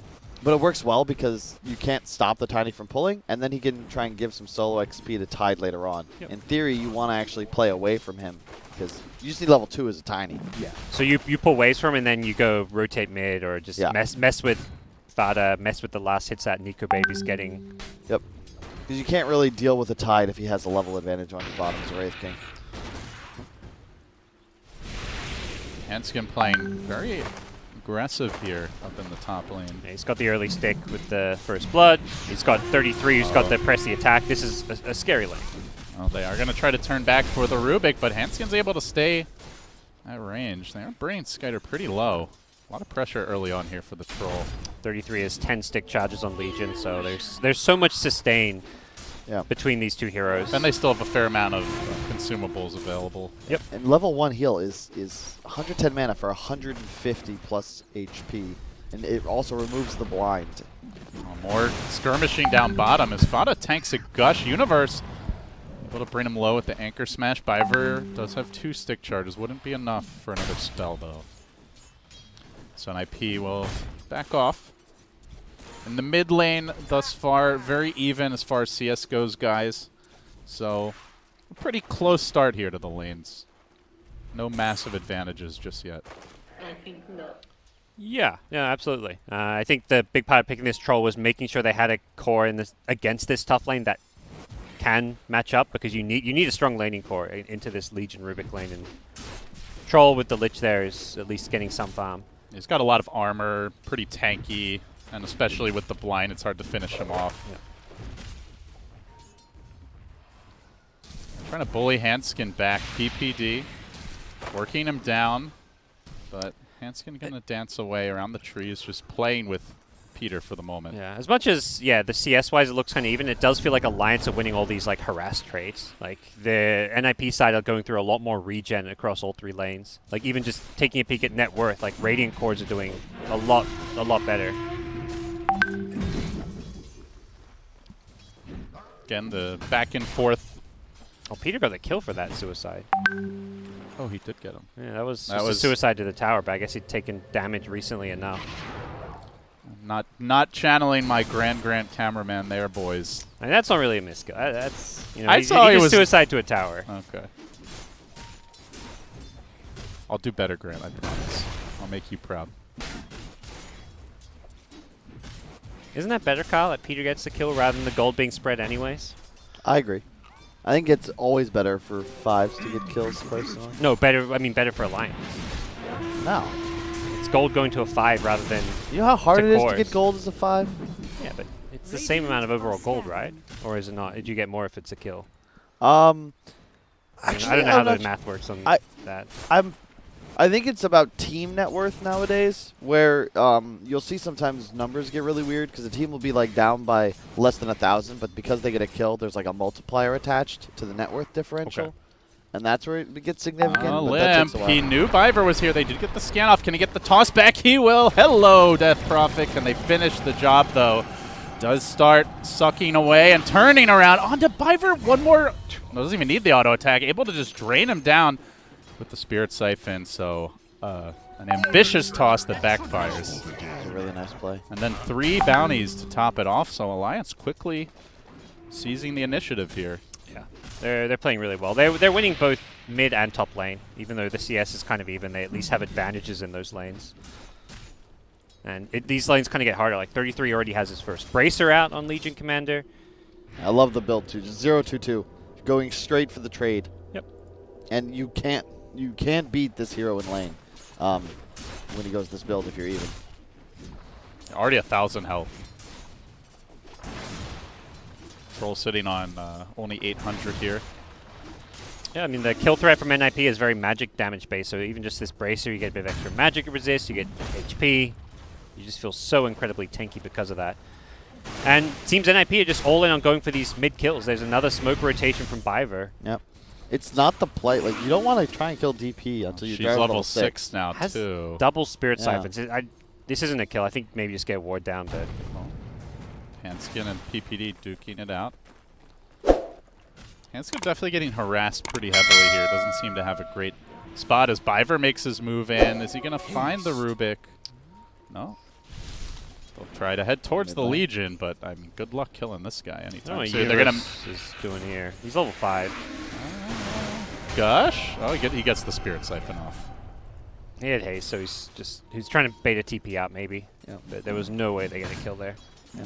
Another strength of Limp is he's probably one of your best 1v2 mid laners, like in Dota. There were a lot of games in Complexity we would leave him on an island, and he would, on a hero like DP, he's just going to be completely fine in his lane. He got a kill when he got ganked in a 1v2 scenario. Like, and this is something we did in Complexity a lot. Limp was always just left alone. They want to make a move here on Universe before he gets his level 6. They'll drop him back, but the rotation coming in, double TP coming in. Now the list Frost Shield, they're going to turn this around. Fada down for the count. Universe still trucking. NIP. 4 heroes headed bottom for that, though. Big commitment. yeah, and that actually ends up okay for Alliance, considering that both Gunner and PPD, like, I mean, all those TPs just make it worth it in the end. And Uni's level 6 now, too. They're Feeling trying really to good. wrap around on this Death Prophet. Homing missile coming through. Oh, he's just too far back. Yeah. The He's- wards are just spotting all this, and there we go. Biver realizes, gets a D ward, but I'm telling you, Limp is really good at that. And that's kind of what his criticism is as well. It's just that he plays the first 10 minutes like somebody that's an S-tier Dota player. It's just a question of whether he can close it out and bring home the W. He's going to rotate towards top. Max drains, no points in ulti, but still got to be cautious if you're trolling your tower. Yeah, Duel will be up in a sec. has that skill point. And at the same time, NIP also smoking. They've got an Arcane Rune on the Gyro. He can pump out the damage now. I'm searching. This could really... Now the flat cannon, the avalanche, the toss. He's very tanky, though. Can they bring him down in time? PPD in the middle of this. The Ravage to NIP. Huge commitment. They'll get 1. They'll get 2, but not before the duel. No, maybe 33 gets away here. He's so tanky with the level 3 heal. Juking into the trees. Has the TP out. They're going to chase the other way. They won Handskin. Has NIP bitten off more than they can chew? Will they get additional kills? Handskin might just walk away after all that. The TP out from the Legion. Nico Baby doesn't even lose his ult. They committed so much there. If I'm Limp, I'm a little upset with my boy 3-3 because he didn't heal me. He buffed himself for the duel win, and if DP survives there, like, you're killing everyone. And it really, like, they're out of spells. If he had just survived for maybe 5 more seconds, perhaps there's a turnaround. He had a wand, like, all right. He used the first heal on him, didn't he? Or No. Okay, he didn't use any. Maybe he did, like, right I think at he the used start. one right at the No, start because it he wouldn't was. have been possible because he had it active on himself, like, right at the duel went Yeah, off. yeah. Okay. They're trying to They hold want this this tower tower. still. They know there's no Universe Ravage. is stuck around the whole time, but do they have Toss the back. damage to bring this Legion down? If they toss him back into the Gyro, they just might. Gunner gets the kill, the call down coming through. Nico Baby, though, still has his ultimate. Needs to get that Midas off for your the Midas, yeah. efficiency. There's a No, creep, he's not Nico. stopping for the Midas. He wants the heroes. Will he get either? Comes back for round 2. Ever so low. Limp also in danger. They chuck him up. He comes back down. Now heads to the right. Limp on a wild merry-go-round, tries to escape, tries to retreat. He runs back into the universe, gets caught, will fall again. The tower slowly chipped away at by these creeps in deny range, and they'll get the deny. Alliance just forcing a bit too hard there. And it's so bad for Limp's game when he It dies is. twice in a row. Like the first Oh. death, it's fine. They TP 4 Yeah. heroes. Everyone except Oliver there. It's a Ravage. That death is totally fine. That doesn't hurt Alliance at all, even though they maybe could Yeah. have saved him. But that death right after respawning is... He's got 1 drain and no ulti when he comes back top. You just Yeah. want to let him sit middle, recover a bit. You don't need this top tower. It's not going to change the game state too much. Yeah, they saw it low, and they just wanted Like, to throw the kitchen sink at You it. already accomplished your goal. You forced the TPs. Skiter had to go bottom. Like, Troll went bottom because he recognizes he doesn't want to play safe lane anymore. That tower top will die at some point. You don't want to force it. Both mid heroes very poor with the Death Prophet and Gyro around 3k. You've got a Universe offlane Tidehunter sitting at 4.2 and the Legion not far behind him. So we're seeing this very selfless rotating early game play from the mids. Yep. I mean, Nico Baby's huge. Once again, very active. 103 has the Midas up. And that's kind of the X factor for Alliance because they've effectively put themselves, like, they're off the clock now. Nip, you need to find a way to get your Troll and Gyro into this game. Because otherwise, you're going to be playing against a Radiance Wraith King by like 20 minutes, and you won't have the tools to deal with it. Well, it seems a lot of weight may fall on Universe's shoulders then with the farm he's managed to acquire. Heading for the early Vlads. It's always hard when you're tied, though, because it's like when you have Ravage ready to fight, you don't really feel like you're this active playmaker. I mean, this is Universe on a comfort hero, though. It is that big R button hero, but you need a partner. In this case, probably the Gyrocopter to play. But the Ice Path comes through. Fada staying strong for now. They'll commit really heavily here, popping his ultimate. Juking around the trees. Fada seems a matter of time. Finally, his team has taken note. They want to come support him. Can they get the kills? Limp with the double Spirit Siphon. Doing what he can as Biver goes for the TP out, but 33 there with the dual kill secured. Plus 20 now. Looking good. They threw a lot after just a Jakiro, and well, they'll finally bring him down. But NIP are setting up for more. They've got the Chain Frost, they've got the Ravage. And PPD still has a little time left on this Invis rune, but as you see Universe charge forward, you've got to suspect there's something behind him, and Limp walks right into it. Another death for Limp. Just Shane feeding at this point, it really feels. They didn't really want to be playing down bottom. They were the initial plan from Fada was pretty much just let him die there. Had he been a bit more efficient, might have got that dual win, but you'll take those. This is Alliance blame the Jakiro. Hey, in Space for Nico, baby, remember, there's a Wraith King with Midas just free farming. They're okay to trade, but not too many one-sided kills, and 33 looks like he'll get out with the phase drums. Very mobile. Top tower is under attack. It does just feel like this ticking time bomb on the Wraith King, but you worry about the Death Prophet, and can she get back into this game? Still trying to complete these phase boots, and we're 14 minutes in. It's tough for Lim for sure. Not tough for 33 though. Yeah, he's a tanky boy. He comes in and will get another dual win, setting his team up so much.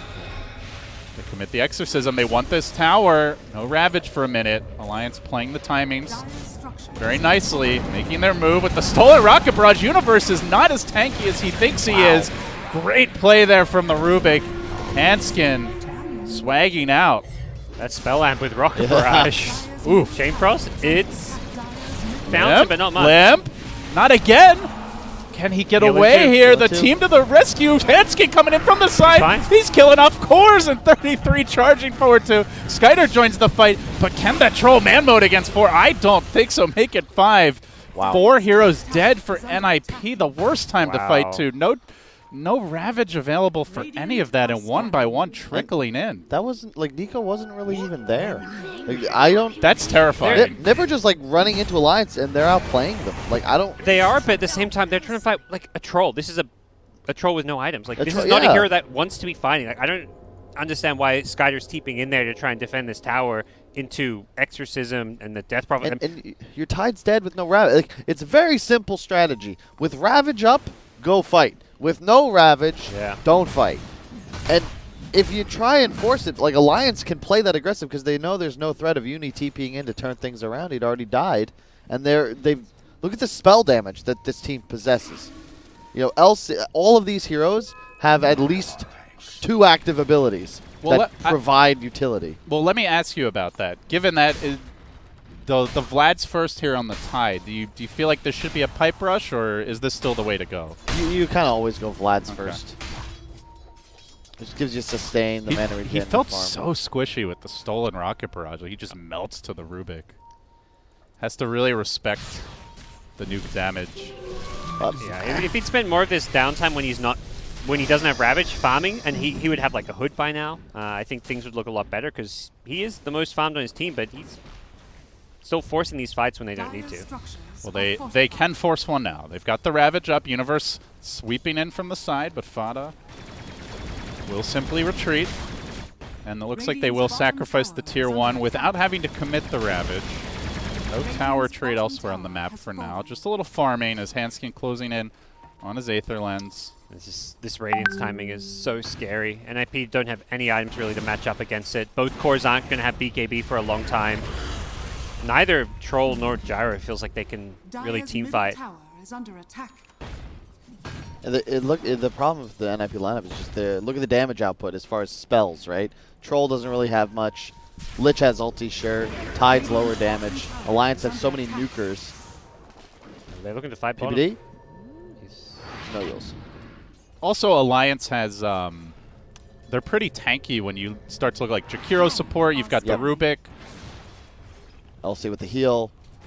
Wraith King obviously has 2 lives. Limp's been doing a good job getting off all his the Death Prophet is really the squishiest hero if he's not getting off the Spirit Siphons early, it feels like. And he even went for the magic resist talent over the damage, which you never see. But 40 in this damage game, is insane. Yeah. I personally think you almost always want the damage, but in theory, he's really just not going to be auto-attacking in fights. He just wants to stay alive. Yeah, exactly. They've got enough damage. And if he just tanks it up on the front lines, that's great. With the LC heal and the Spirit Siphon. Like last fight, he went from almost like 100 health to full from 1 LC heal and Spirit Siphon. Alliance could be looking to group up here. 5 heroes around the mid lane. Did see the casual buckler grab from Limp now. Heading back for that Yules, and they do catch out PPD in trouble. Easy duel, easy win. 48 damage, a hot start for 33. Looking like a threat. He's going for all these team items too. Phase drums, now he's got a hood into a pipe.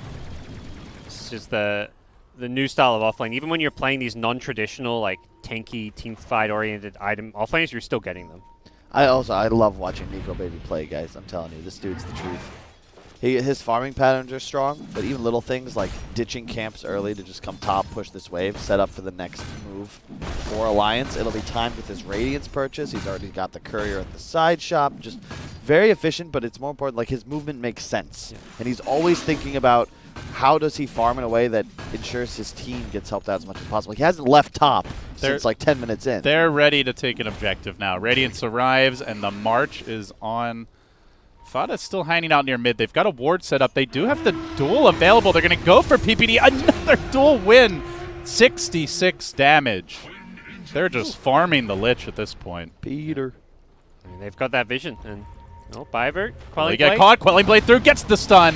Great instincts by Nico Baby, and another great kill. Limp the one to get the last hit. Tower down. Suddenly, you might have to worry about losing all your outer towers by the 25-minute mark. And this is what happened when Alliance picked the Death Prophet in the past, though. You know, the hero itself hasn't had the best game. The results are similar. Oh, this is so good, too. They're TPing bottom. They know they've got control at top for these bounty runes, and bounty rune spawning means any bounty runes NIP get is down here, so they're rotating everybody down for this fight. Yeah, get away from my runes. Yeah, I like it. If Nico Baby hadn't seen anyone, we would have cut that next wave, too. Now they're probably going to look to back here, but it's just the way they're moving around the map is just great. To your point, they're going to get 3 runes here. Fada pushed mid-tower as everyone else on his team is getting stuff done. Yep. Well, actually, nobody getting the top runes just yet. But I think Alliance, there's just NIP have no access to that part of the map, so they'll get them in due time. Yeah, look how aggressive this ward is. Just like all the way at the dire tier 2 mid. Yeah. Alliance are going to smoke behind that. They are setting up on Fada, who's going to tank a homie missile here.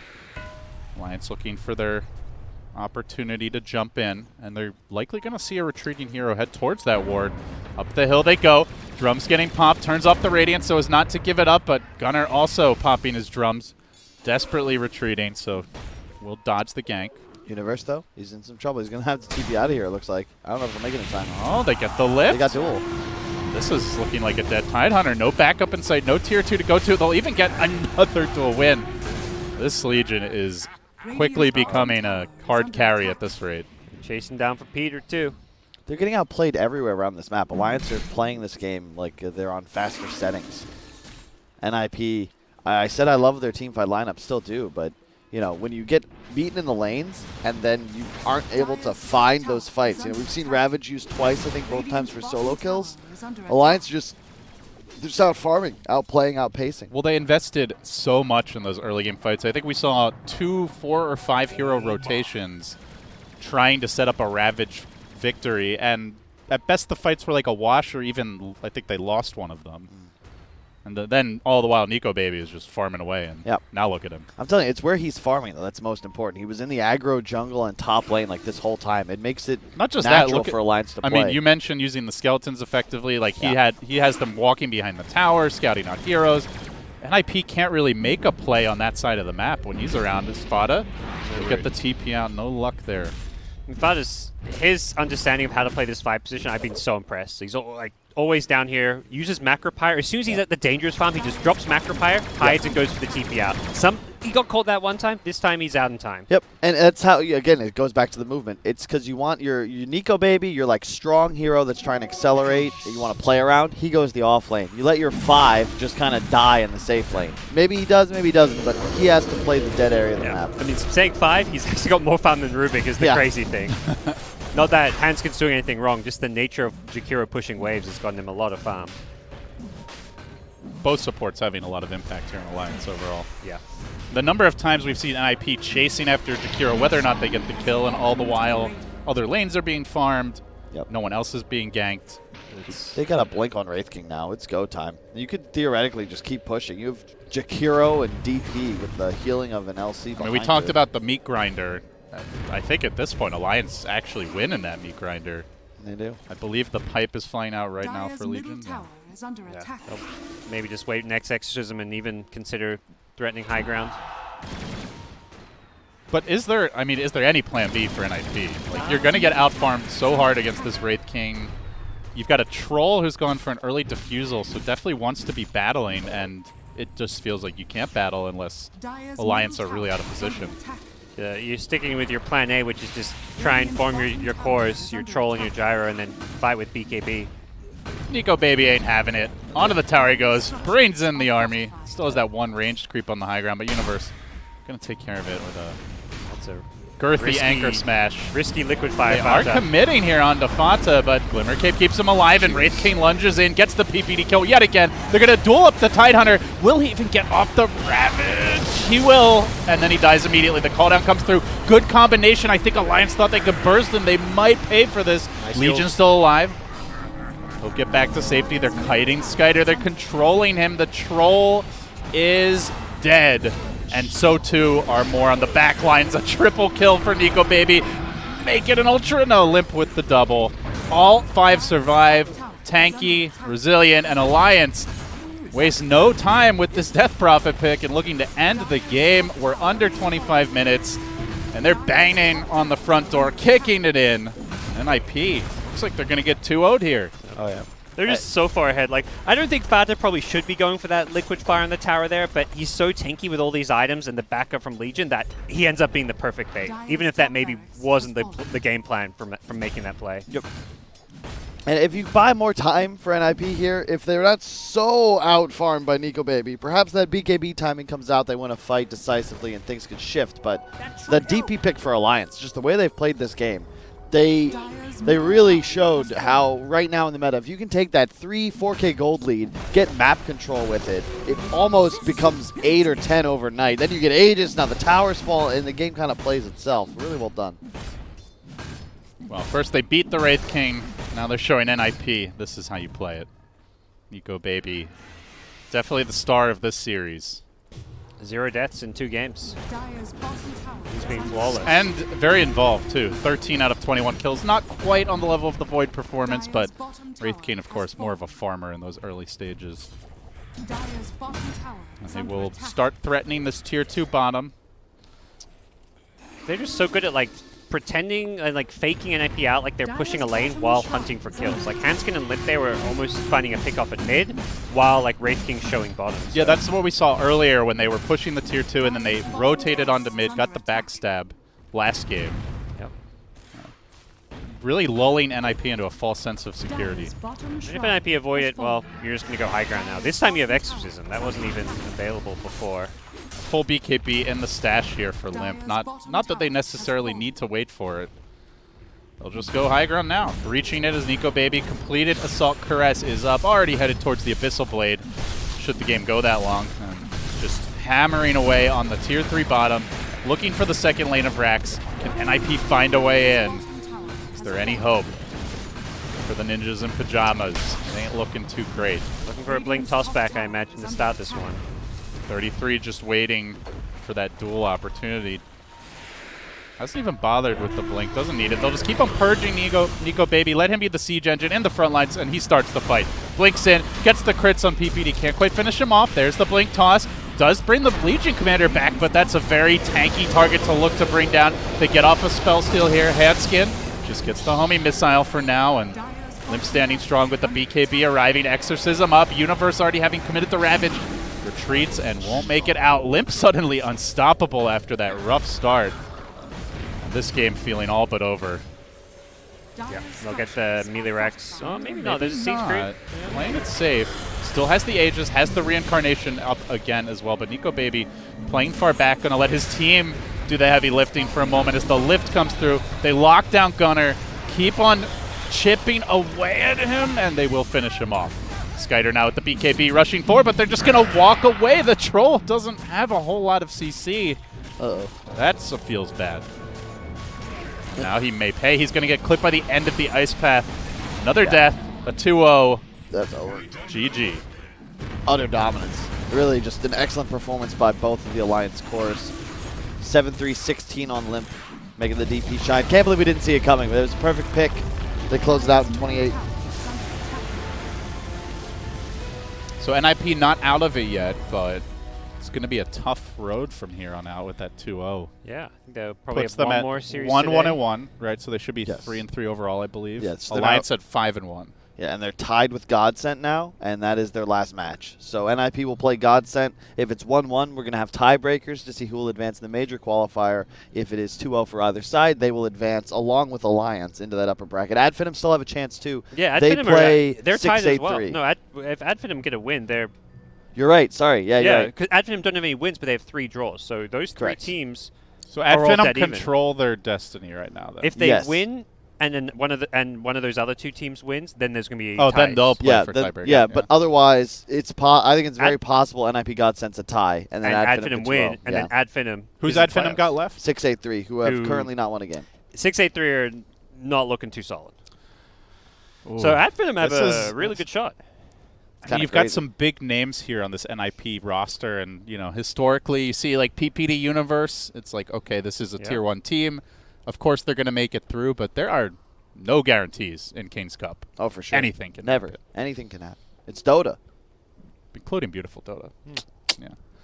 All right. Well, on that note, what do we have coming up next? Which one are we casting? We have the Godsent match, or Adfinem 6-8-3, and Okay. then it's Nip Godsent. So actually, all those games we just hyped up, you're going to see them here. stay tuned. Ooh.